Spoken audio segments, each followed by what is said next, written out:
Terrific.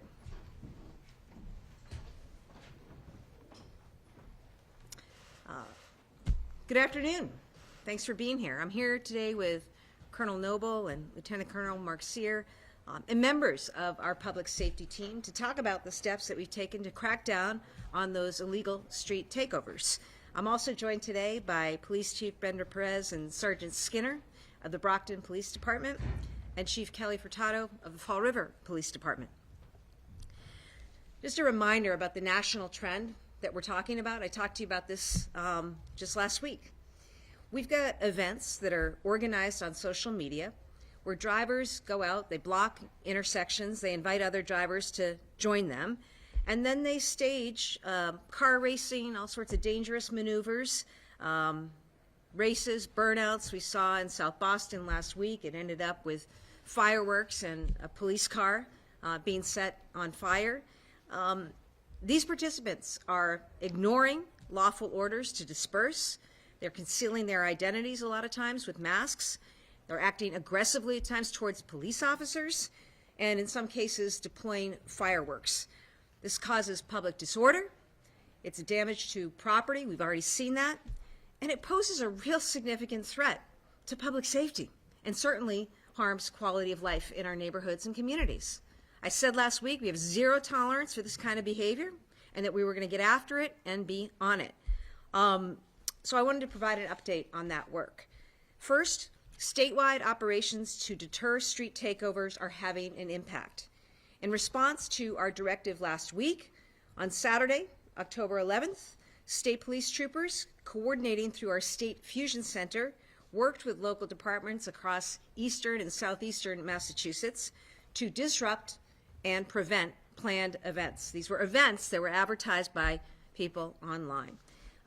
The results of these operations included 232 civil citations, 74 warnings, 20 criminal summons, 7 arrests, 15 vehicles towed, 2 vehicles seized under the Controlled Substances Act, and 1 stolen car recovery.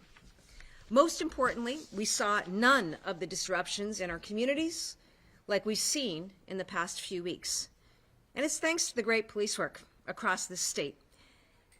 Now, this is not to suggest that our work is not done. We've got more work to do, of course, and we're going to continue to stay on it. But, you know, I came before you last week. I said this was an issue. I listened to law enforcement. We've been convening roundtables, and I'm just proud of the great work of the police teams to get this done. I mentioned the convenings that we've had with law enforcement.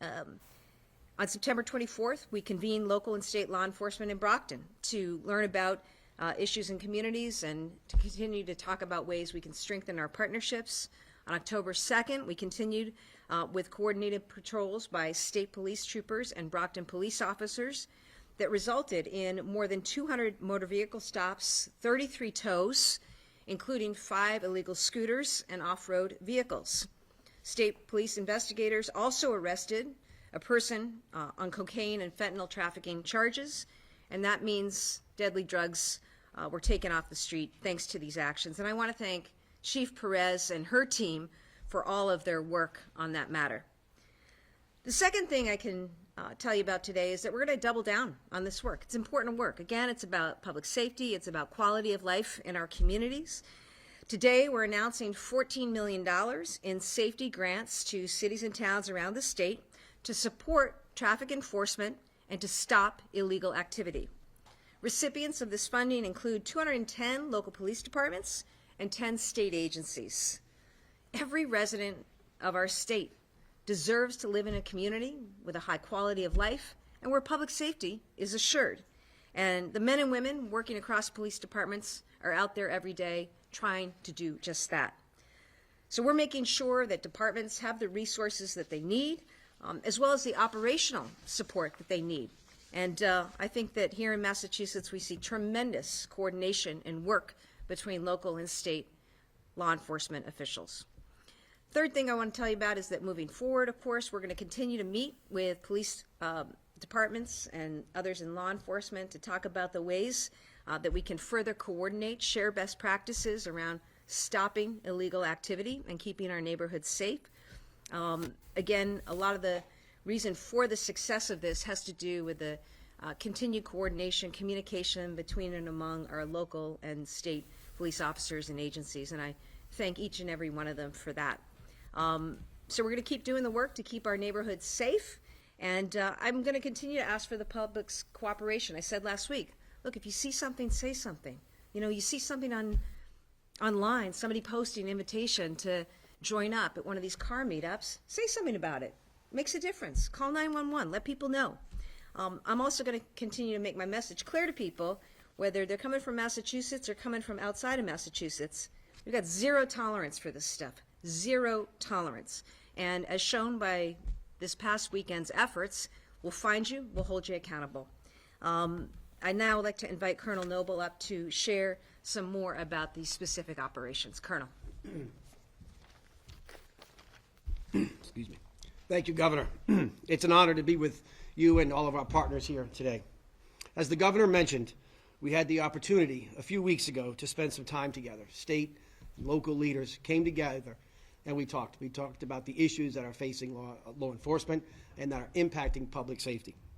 Those conversations began as an opportunity to discuss the results of a highly effective public safety grant program created 2 years ago by the Healey-Driscoll administration.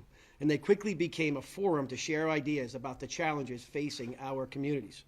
Across the Commonwealth, leaders identified illegal street takeovers as a shared and growing concern. While we never underestimated the enormous complexity of these challenges, we knew as police commanders and as police chiefs and as public safety professionals that we could work together to develop effective solutions.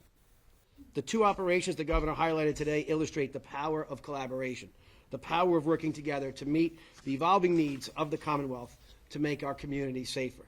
Beyond any one mission, state and local police work hand in hand every single day to disrupt major crime, to remove illegal weapons from our streets, to seize narcotics and deliver strong cases to our prosecutors. None of this would be possible without our team, our collective team of troopers and officers who are out there day and night risking their lives to do this work. Without the vision of this administration for public safety and our collective resolve to reject the status quo, the results speak for themselves, and Massachusetts continues to lead the nation. While many factors contribute to this success, at its core, it depends on qualified women and men stepping forward to put their hands up to serve. The more good people we can invite into these careers, the stronger our outcomes will be. No one understands this better than Governor Healey. I want to close with a word of thanks. Thanks to our troopers that were out there Saturday night. We had approximately 50 troopers out there working, and these troopers volunteered. These troopers volunteered for this detail. This is tough work. This is dangerous work, and they did it to an exceptional level. They were professional, and they were very effective. I want to commend and thank them. I also want to send thanks to our colleagues across law enforcement who share the responsibility of building a better Commonwealth. The alignment between us is unmistakable, and it gives me great confidence in what lies ahead. And at this time, it's my honor to introduce the Chief of the Brockton Police Department, Chief Perez. Chief?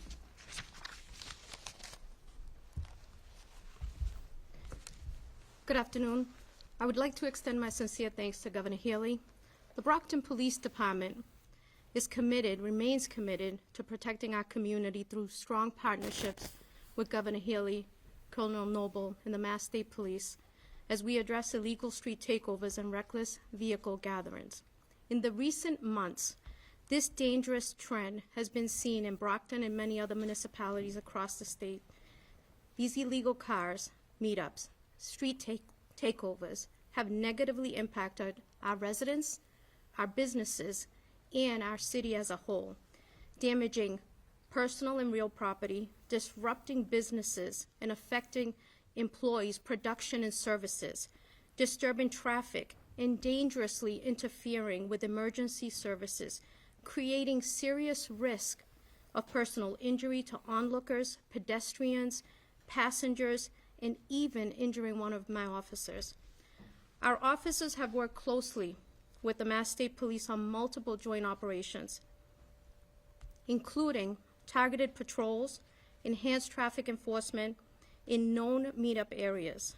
These coordinated efforts have strengthened our ability to respond swiftly, keep our roads and communities safe, and have resulted in numerous stops, citations, removal of illegal bikes, off-road vehicles, summonses, and arrests. This proactive enforcement and strategic coordination of resources and effort happens because of the professionalism and dedication of the men and women of law enforcement and the Mass State Police. And I would like to commend them for what they do every single day.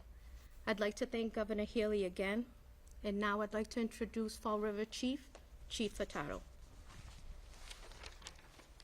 Thank you. Good afternoon. Street takeovers continue to pose a significant danger to the public and threaten the quality of life in our community. These unlawful gatherings endanger lives through reckless driving on public streets, the illegal blocking of roads, and dangerous acts such as igniting and exploding fireworks towards vehicles and onlookers. These are not car enthusiasts who gather on a Saturday morning in a parking lot to share their passion for automobiles. These are organized groups whose purpose is to cause chaos and disruption, to create public disturbance, and to draw attention from both the communities they harass and the police sworn to protect those communities. And they have succeeded in gaining our attention. In response, the Fall River Police Department has expanded directed patrols in known problem areas and strengthened coordination with the local and state police. These efforts focus not only on responding to incidents, but also on identifying and disrupting organized gatherings before they occur. Through enhanced intelligence sharing, regional collaboration, and proactive enforcement, we are working to identify those responsible for organizing and participating in these unlawful events. The organized and fluid nature of these disturbances requires a united front, and together with our partners, we are committed to ensuring public safety and holding these offenders accountable. We also want to express our appreciation for a quick response and continued support from Governor Healey, thank you, and her team in helping to address this statewide issue. We also appreciate the continued assistance from the Mass State Police Colonel for the additional resources, thank you, that they provided over the weekend. From major cities to small rural towns, every community deserves to live in peace and safety from this kind of reckless intimidation. Thank you. Thanks, Chief. Appreciate it. Thank you all. We're happy to take any questions on topic to start. Governor Healey, some have said that either there aren't adequate charges against the individuals involved in these takeovers or adequate bails, and sometimes the bail amounts are low. So obviously you can enforce the laws on the books, but what would you say about increasing criminal penalties or DAs fighting for higher bail? Well, look, I think we should always be looking at whether or not there are things that we need to do by changes in legislation to better address issues of public safety. But I think what's important here is that, we heard about this activity taking place in communities. It's illegal, it's wrong, and it interferes with people's quality of life. And so we took action. And, I think today is a testament to what it means when local and state law enforcement work together, bring intention, bring energy, and get it done. And I'm really proud of the work that was done. And hopefully, today we'll send a message to others out there, like, we were serious. When we said zero tolerance for this stuff, we meant it, okay? So we shut it down last weekend. We're going to continue to shut it down and continue to work together, And I appreciate, I'll just give you an example. So somebody posted, right? Yeah, somebody posted online late afternoon on Saturday, come to this meetup. And that was identified by the investigative team. And people were ready to deal with that. And a little later that night, that individual was arrested, in fact. So, it's an example of, I think, how quick, how nimble and innovative law enforcement teams have been on this. And as I say, I would like for it to be that we don't need men and women out on the streets to deal with this anymore because people have enough sense to not do it in the first place. But that hopefully is a message and a takeaway from all of this. Governor, the takeovers came up at a White House meeting earlier on this week. It sort of caused the president to say maybe we'll pull World Cup games from the city of Boston, from Massachusetts. I'm curious if you're conscious of this federal spotlight and if they're actually paying attention to these additional actions you're taking. I did read about that. I was a little curious because the games are, of course, in Foxborough, and I think that Robert Kraft and the team have safety well in hand. I'm quite confident of that. I'll also say that, Massachusetts, we remain among the safest states in the country because of the incredible work done by law enforcement at the local and state level, and we're just going to continue to do that. We're going to support our men and women. We're going to support funding for them. I'm proud to be able to distribute $14 million today to local departments so that they can deal with issues of, traffic enforcement and, real quality of life stuff. Yesterday I was with the colonel. We were at a ceremony honoring police officers and troopers who stepped forward and showed tremendous courage in the face of different situations over the course of this year. Really dangerous situations. We had people who were shot.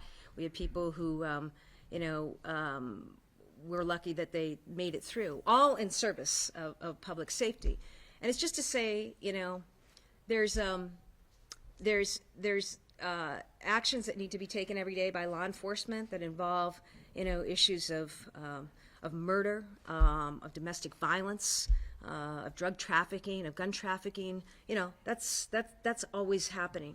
It's also the case that men and women are out there looking to care for the quality of life in neighborhoods and communities, and I feel like every resident of the state of Massachusetts is entitled to that.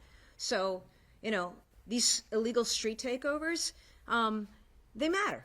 They matter, and they were interfering with quality of life, and that's why once again everybody worked together so quickly to hopefully snub this out. Governor, Secretary said it's nuts. Any more questions though on topic? So Governor, so what's your message to the president who thinks he can get rid of soccer in Boston next year because of what's happening on the streets? Oh God, come on! I that's just more political theater, so I don't really pay that too much mind. So you don't believe that he has the power to get rid of these FIFA games? I don't know. I don't think so. I think it doesn't make any sense. And as I say, I think the Crafts and everybody who's been working hard on this, and in other cities around the United States, has this under control. But that's another day, another Donald Trump comment. So you got to understand what that is. How far along is public safety planning for the World Cup? Yeah. It's something that continues every day, every week, every month as we build up to these games. There's been a tremendous amount of planning and coordination and thought about this. Remember, this is the equivalent in Foxborough. Imagine, okay? It'll be in Foxborough. This is the equivalent of 7 Super Bowls, right? So we know we're going to be welcoming a tremendous number of people from all around the world. I think that's super awesome and exciting, a chance to show off Massachusetts, our great state, a chance for tourism, and yeah, a chance for a lot of economic development and dollars coming in. So, we want fans to have the absolute best experience, world-class experience here, and I am quite confident that they will have that, and that work, that coordination continues. Governor, was Secretary Tibbetts nuts? Any other questions on topic? On topic? Yes. Okay. So all of this public show that you're doing today and last week after these events that took place in Boston and elsewhere, are you mindful at all of this rhetoric that is coming out of the White House and the action that took place with talk of the National Guard? You've seen the National Guard get called out in a couple of other cities. That combined with the rhetoric coming from the Trump White House, is that why we're seeing such visibility here? No, I'm doing my job as governor. I mean, you guys know me. I was Attorney General. I support the work of public safety in the same way, my mission is to make sure that here in Massachusetts we're focused on building more housing, lowering costs for energy bills like I talked about the other day, lowering healthcare costs, and also right now dealing with and trying to mitigate against some of the serious harm by the Trump administration and the reconciliation bill that has cut effectively $3-4 billion from our budget over the next couple of years. But public safety is important, and so using my authority and working with the teams here, it's been important to operationalize that and make sure that every day we're showing up on public safety, as I have throughout my career. I have one more on topic. Is there any nexus between the street takeovers and other organized criminal activity, gangs? And then sort of a follow-up, there's a No Kings protest scheduled for this Saturday. headliner, Mayor Wu. Are there any security concerns there? Yeah, I'm going to let the Colonel speak to those issues. Thank you. Regarding if there's a nexus between the street takeovers and other organized criminal enterprises that are out there, I think that in law enforcement, it is our job to make sure that we are doing a very thorough job to make sure that we are looking for those connections, and that is what is occurring here. So we are doing this operation that took place on Saturday is not a one and done. This operation, there are continuing investigative efforts that are ongoing today. We did have several motorists during that operation flee from our troopers. So there are ongoing investigative efforts to continue to identify those individuals. So the work that we are talking about today is not isolated to an 8-hour operation. These are ongoing efforts. What I can certainly tell you is that we are leveraging not just the state police, various divisions to include our investigative services, our gang unit, our Homeland Security Division, our air assets. This is an operation that when it comes to public safety, we have the ability and we are using and pulling whatever lever we need to make sure that any type of organized effort to disrupt our public safety, the Mass State Police, and with our local partners, we are going to work on. So I can't comment more specifically on any specific connections, but my message is we certainly are doing everything we can to identify the organizers and the drivers of these major public safety concerns. And how about the no pink? And regarding the protest, we certainly are aware of a major event this weekend. This is also in part of national events as well. The Mass State Police for some time now has been working with all of our partners, to include our partners throughout the nation, to understand this event, to make sure that we have a proper security plan in place. And I just would absolutely highlight the fact that that plan is cornerstoned by collaboration with Boston Police Department, with our Fusion Center, and I am confident that we will have an appropriate security measure out there to ensure that that is a peaceful day. One of the recent violence, political violence and protests or something like that, is riot gear or increased presence, are those part of the plan because there is violent political protests? So is that part of the plan? So I can't speak to any specifics as far as our tactical response capabilities. What I can ensure is that we, as we always have, as we have continued to do so here in the Commonwealth, the Mass State Police, Boston Police Department, and all the various stakeholders, we have a layered security plan, and we will be prepared to deal with whatever that we have to. Has there been an actual numerical increase in the amount of the street takeovers the past couple of weeks, or are they just more visible now, so more people care about them? What's the situation? Well, to be clear, the Mass State Police has been, along with our partners, has been tracking street takeovers as an issue for quite some time. We understand this has been occurring gradually for actually several years across the country. When I meet with other police commanders from across the country, this is not isolated to Massachusetts.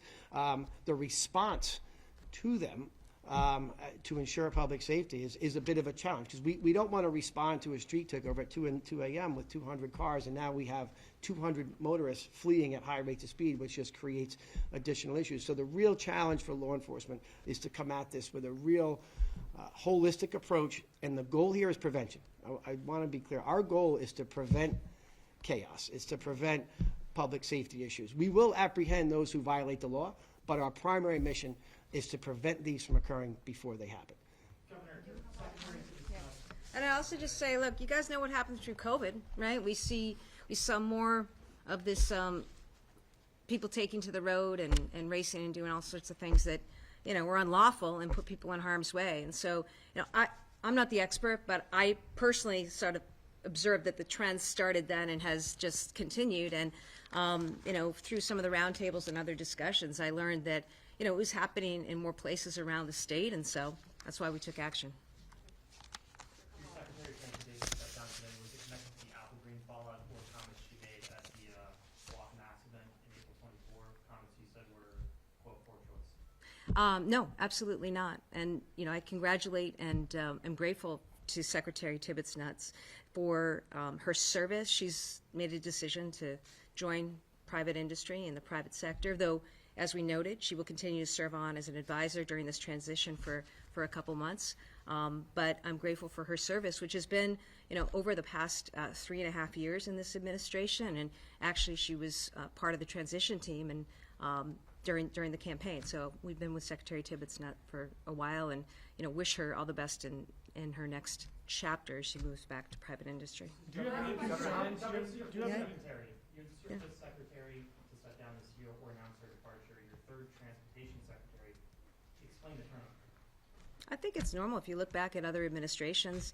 These are hard jobs. These are really hard jobs, and I'm just really grateful to the strength and the quality of all who have served. Some have moved on, and others have moved in. And, to a person, just tremendous quality and tremendous commitment, because these are hard jobs, and I'm grateful every day for their commitment to this state and to serving residents. So we're going to continue to, make sure that we have the strongest bench out there possible. Do you have any concerns that Phil Ang is going to be spread too thin, having to do the MBTA and Mass DOT? I don't. I would not have offered Phil Ang the position, nor would Phil Ang have accepted the position if we both didn't believe that he was capable of managing both. I think over the last 3.5 years, Phil Ang has demonstrated that he's a terrific manager. He gets it done. The trains are running on time, and a lot has happened because of his leadership and his management, and I expect that he'll bring that same level of management and leadership now statewide as he takes over the entire transportation system. So I'm really excited that he's stepping in to do this role, and excited for what this means. We've got $8 billion over the next 10 years, and I want the taxpayers of Massachusetts and the residents of Massachusetts to be confident and take comfort in the fact that we're going to have people who are really focused on the best ROI for that investment, and I know that Phil is going to do just that. Governor, how long have you asked the GM to serve as interim secretary? And I guess you mentioned it's remaining on permanently at some point. I'm taking it day by day. In evaluating, what to do in the wake of Secretary Tibbetts Nutt's departure, I thought Phil was the right person for the job. I'm focused right now in the immediate of getting him onboarded and making sure that he has the team around him. Also, serving new as undersecretary will be our Federal Highway Administrator, Jonathan Gulliver. So, that's the focus right now. Obviously an interim can't last forever, but, we're going to take that all as it comes. Did you ask the secretary to step down? No. Governor, does the turnover say anything about Governor, another retired state trooper was in federal court this week. How's the cleanup of the state police going? I don't know how old that case is. Do you know how old that case is? Goes back quite a ways. Yeah. Look, I talked about, I think, what have been terrific hires and appointments. I just talked about Phil Ang. I also say that about Colonel Jeff Noble. I think that Colonel Noble has come in and done a tremendous job leading the Massachusetts State Police. I'm proud of the work that they're doing every single day out there. I'm proud of the training. I'm proud of the talent. I was just in Springfield at another graduation the other day, and again, once again grateful to all of those who are willing to step forward and serve as police officers or, as troopers. So I feel very good about Massachusetts State Police and where we are, and I can also tell you this: both Colonel Noble and I are of the view that every day it's about how do we get better? What else do we need to do to get better? And we'll never lose focus on that. Governor, any plans to attend the No Kings protest this weekend? Not as of right now, but I haven't made, I don't know what my schedule is for the immediate weekend. Thanks, everybody. I appreciate it. Thank you. Thank you.